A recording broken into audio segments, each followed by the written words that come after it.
done solely by us humans, sex is a very good part of human life. We live our lives in a great deal of hypocrisy, telling our children to do one thing while we do something else. The quest for control. We all would love it if our lives were a bit more controllable. Discussions within the Christian community about these questions will be primary for the survival of the Christian community.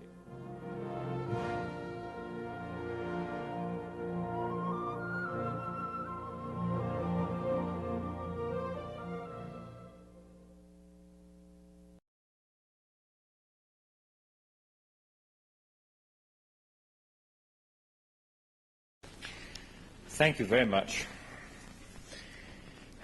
Our second presenter in this pair of papers on extramarital use of generative technology. I was just wondering how the conference title would have sounded as the Generation Revolution. We did in fact consider procreation, which is perhaps a middle term. Our second presenter is Scott Ray, who is Associate Professor of Biblical Studies and Christian Ethics at Talbot School of Theology and Biola University in La Mirada, California, where he also serves as ethics consultant to 4 Southern Californian hospitals.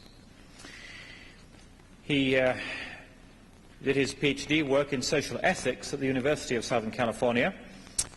He is the author of 4 books, most recently Brave New Families, Biblical Ethics and Reproductive Technologies, and including a book on surrogate motherhood, which is to be the subject of his presentation this morning. And I think I can also say that he is the author of the first forthcoming monograph being published in association with the Center for Bioethics as a twin series to the conference volumes we've been publishing. This volume will be appearing before too long. Scott Ray, we look forward to your presentation.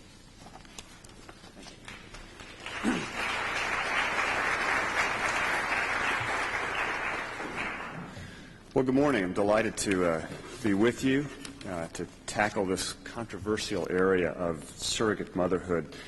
I appreciate Teresa's presentation, and it would be, I think, a fairly simple matter if we were addressing people within our own theological view of the world, as you included surrogate motherhood among the donor types of procreative technology, simply to say that that the use of surrogate mothers violates some of the theological considerations that Teresa put forward. I want to try and take this debate a little bit further, and since there are so many public policy implications for surrogate motherhood, and since so many of these cases have found their way into the courts, I want to approach this from a little bit different direction. I want to talk to a little bit broader audience, talk to more of the public policy audience, and try to address how we would take some of these theological considerations and move them more into a public policy arena. In March of 1998, one of the most bizarre cases of surrogate motherhood came before the courts in my home area of Orange County, California. In fact, this is the third of these very unusual surrogacy cases that have come to the courts in Orange County. This is a case that's actually older than the child who is at its center. 5 separate people contributed to the conception, birth, and upbringing of one child. John and Luann Bazanka, quote, created a child using donor eggs and sperm, hired a surrogate mother to have the embryo created in vitro, implanted, and then carry the child. The Bazankas intended to raise the child, who they named JC, who was born in April of 1995. However, 2 weeks after the Bazankas signed the contract with the surrogate, they separated. And John filed for divorce roughly 1 month prior to the child's birth. At the divorce hearing, the court ruled that John was required to pay child support, which he later appealed. The surrogate at that point also filed for custody of the child, since she had realized that she had not agreed to bring a child into what would immediately be a broken home. She later dropped her claim for custody. In May of 1997, a Superior Court ruled, interestingly, that the child has no legal parents. and was therefore in legal limbo, and that the husband was not obligated to pay child support since the sperm was not his that contributed to the child. That decision, in my view, fortunately was reversed in March of 1998 when the Court of Appeals ruled that the Bazankas are the parents and that John is responsible for child support. Now, this case illustrates many of the complexities, not only legally but also morally, of surrogate motherhood that are still being sorted out in courts and legislatures today. Surrogacy arrangements, in my view, are morally troublesome for the Christian who holds to any kind of creation model for procreation, as Teresa referred to. And I think rightly so, such a model suggests skepticism toward any procreative arrangement that utilizes a third-party contributor, whether it be eggs, sperm, or wombs.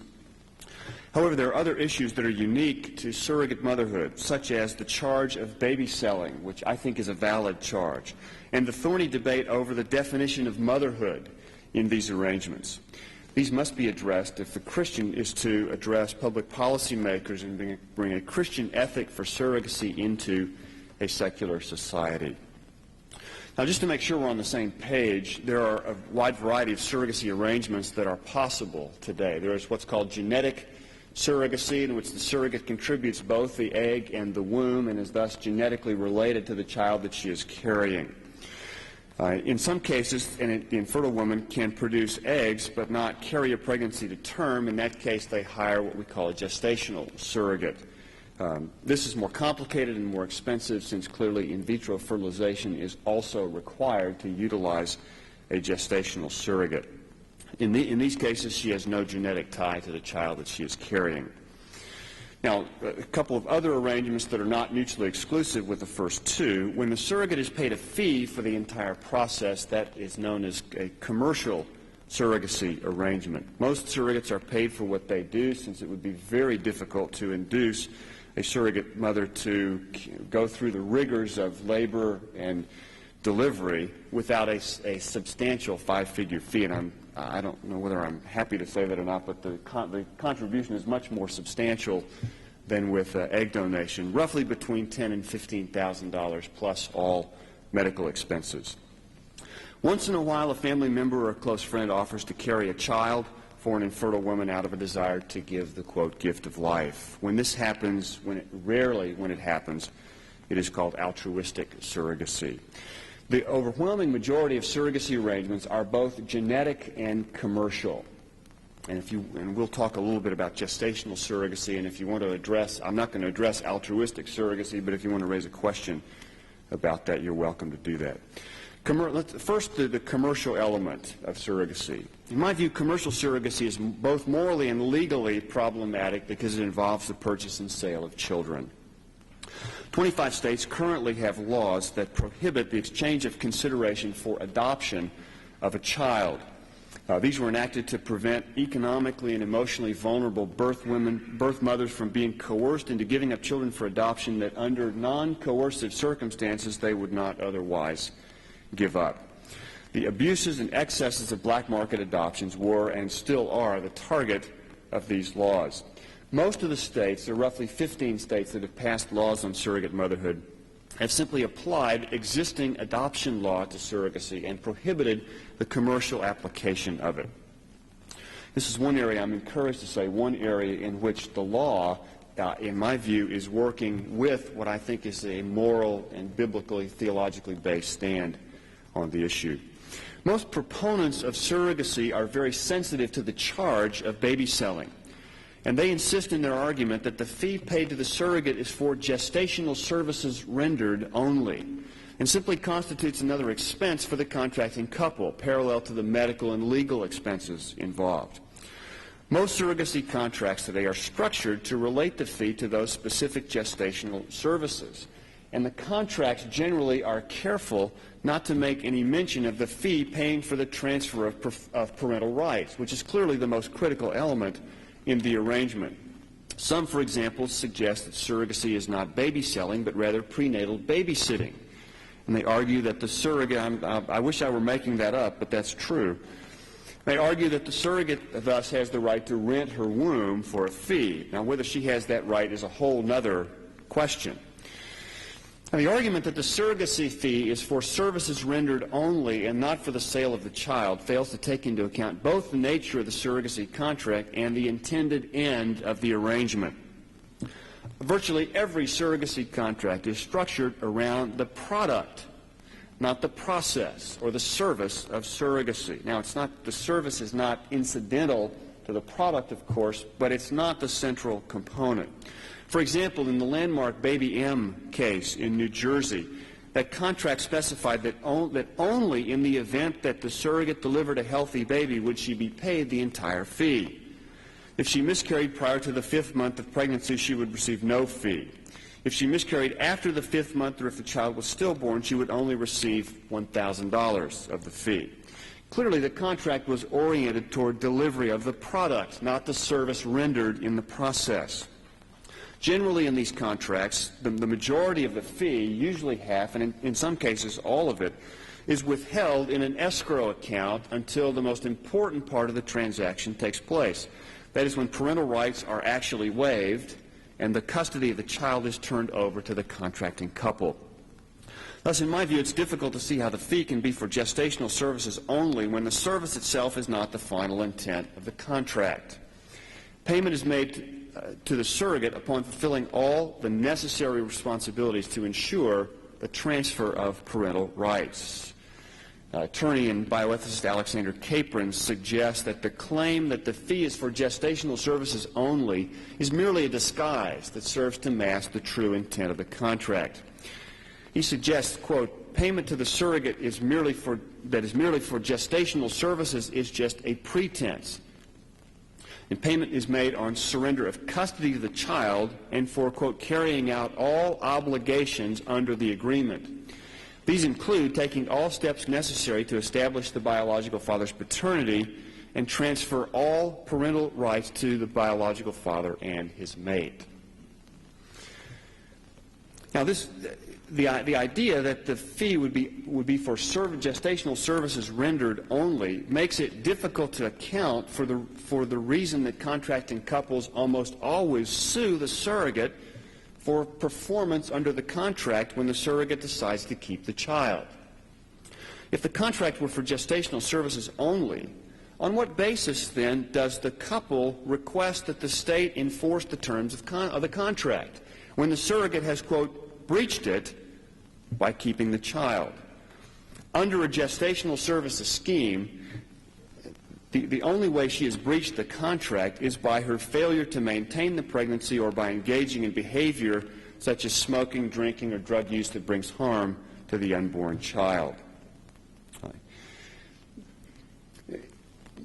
The only way we could say that the surrogate has breached the contract is if she does not fulfill her service. And under this kind of scheme that it's for gestational services only, when has the surrogate fulfilled her obligation? Clearly at the time the child is born. And therefore her desire to keep the child would be something entirely in addition to the contract that she has signed with the contracting couple, and the couple would have no basis under the terms of the contract to sue the surrogate to actually give up custody of the child. Other proponents of surrogacy will grant that this does constitute the sale of children. I think that's a startling omission, but they grant this. But they argue that surrogacy is so different than the kind of black market adoptions at which the adoption laws are aimed that they shouldn't apply to surrogate motherhood. In other words, this constitutes a fairly benign form of baby selling and thus should be allowed. For example, one of the things they suggest is that in surrogacy, the natural father of the child is also the intended social father. That is, conceptually, how can the natural father buy back what is already his? It goes the argument. However, this argument erroneously assumes that the child for which the natural father has contracted and for which he is paying is all his. And under most surrogacy arrangements, it clearly is not. The surrogacy contract, actually, I would argue, is parallel to what at least we have in California, which is a quitclaim deed in a piece of property, in which the natural father actually buys out the surrogate's interest in the child, making it, I would suggest, clearly a commercial transaction for the rights to the child. And if this were done in any other kind of adoption setting, the parties would clearly all be in violation of the law. Now, a second difference that proponents of surrogacy suggest, a second difference between surrogacy and black market adoptions, is that black market adoptions, the argument goes, are only concerned with money and not the child's best interests.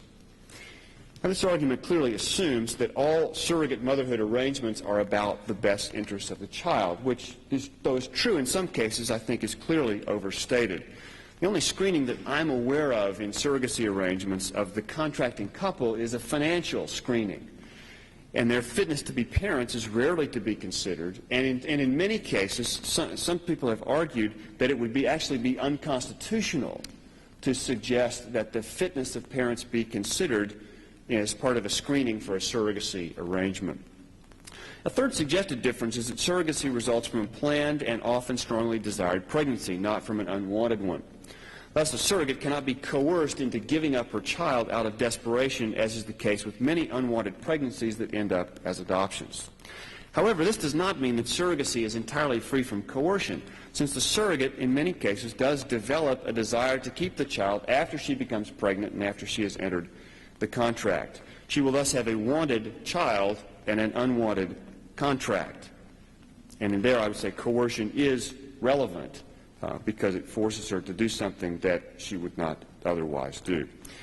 Now, the strongest argument, in my view, against commercial surrogacy is based on the violation of human dignity, as Teresa has mentioned, that occurs when any human being is an object of barter.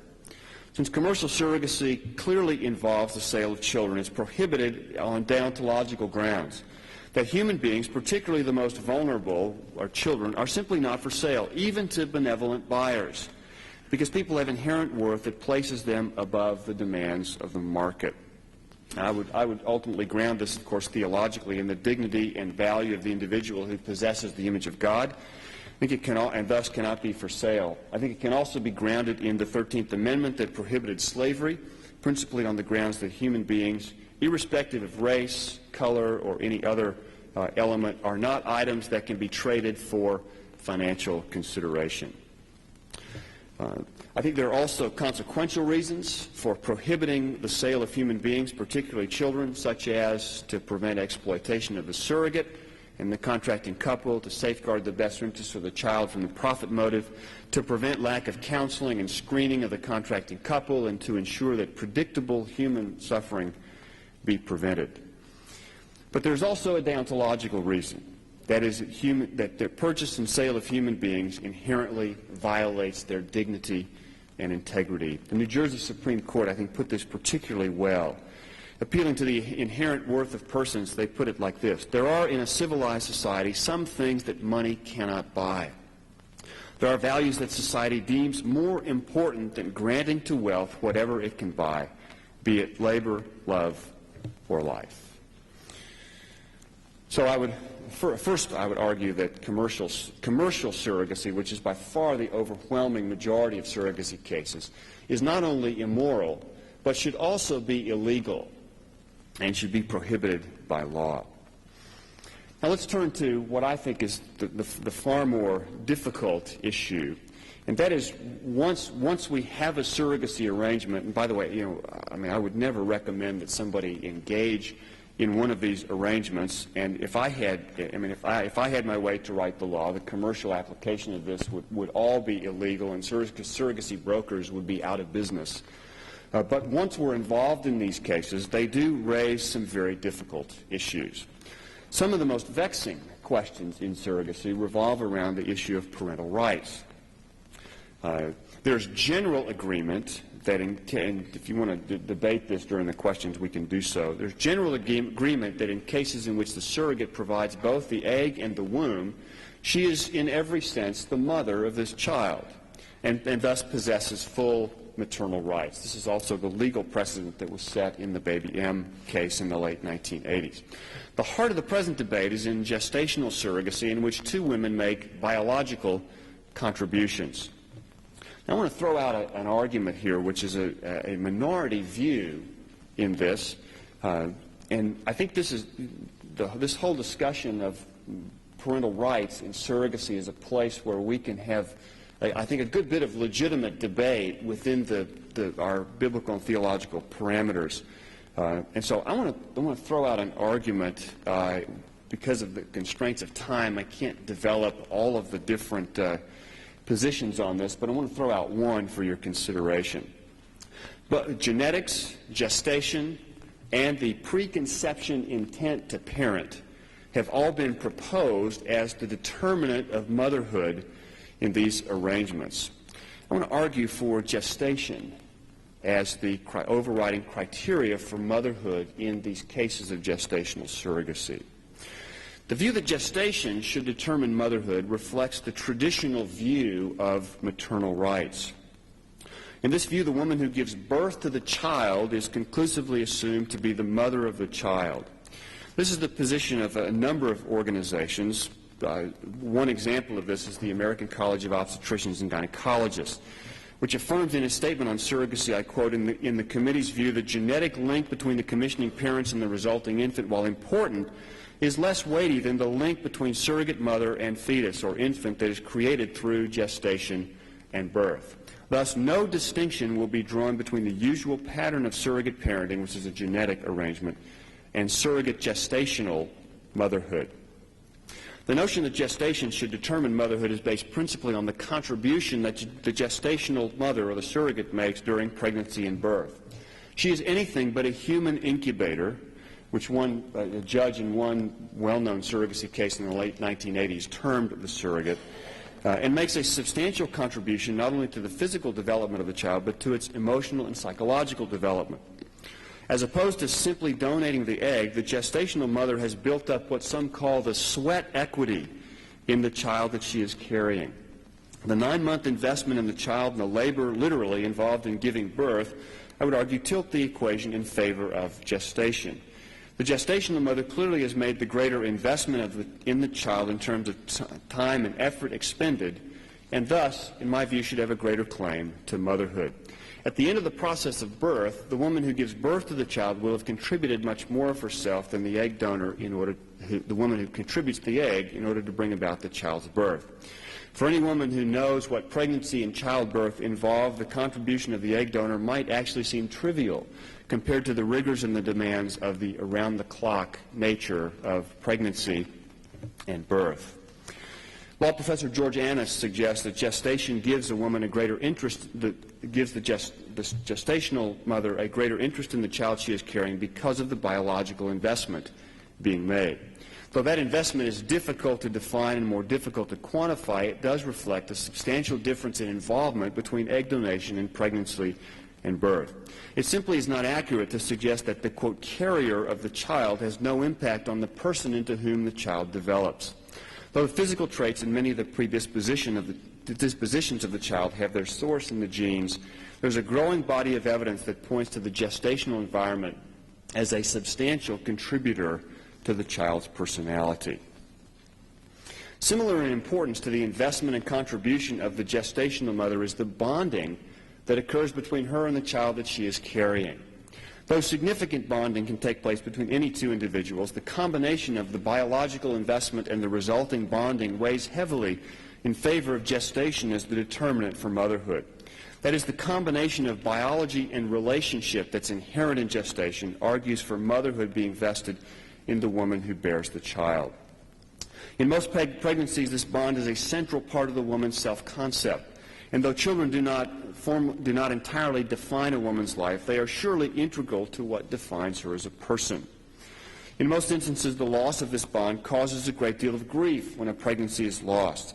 This is the case even in adoption scenarios, and is one reason why most states have a period in which the birth mother can regain custody of her child prior to the adoption becoming final.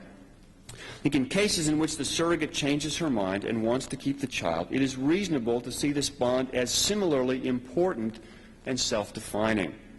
This sense of bonding is what makes pregnancy essentially a relationship, not only physiologically but emotionally. What makes a woman a mother is the unique relationship developed with the unborn child in the 9 months of pregnancy and at the moment of birth. Gestation, I would argue, should determine motherhood because of the intense, intimate relationship that is created as a woman carries a developing child. And I think we need to be consistent in how we take our idea of pregnancy. I mean, virtually all of us, I think, would insist that one of the reasons that abortion is so problematic is that not only kills a person, but it's a person with whom there is the possibility of a relationship being formed. It's the fact that it is a person with whom we can bond, and I think a significant part of seeing pregnancy as a relationship, and I think that's very important. Feminist sociologist Barbara Katz-Rothman summarizes the argument for gestation in this way. She says, quote, "Any pregnant woman is the mother of the child she bears. Her gestational relationship establishes her motherhood. We will not accept the idea that we can look at a woman heavy with child and say the child is not hers." Now, she goes on to say, which I would dispute, the fetus is part of the woman's body. We would dispute that regardless of the source of egg and sperm. Now, here's, I think, the point that is well taken. Biological motherhood is not a service, not a commodity, but a relationship.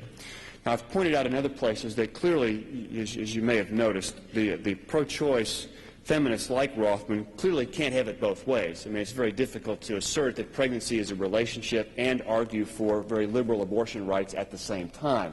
And I've taken her to task in print on this in another place. However, I think the picture painted by Rothman generally is a compelling one, that a woman 8 to 9 months pregnant, having established a physical and emotional bond with the child she is carrying, is surely the woman with greater maternal rights claim to the child. She, not the egg donor, is the one who has already established a bond with the child.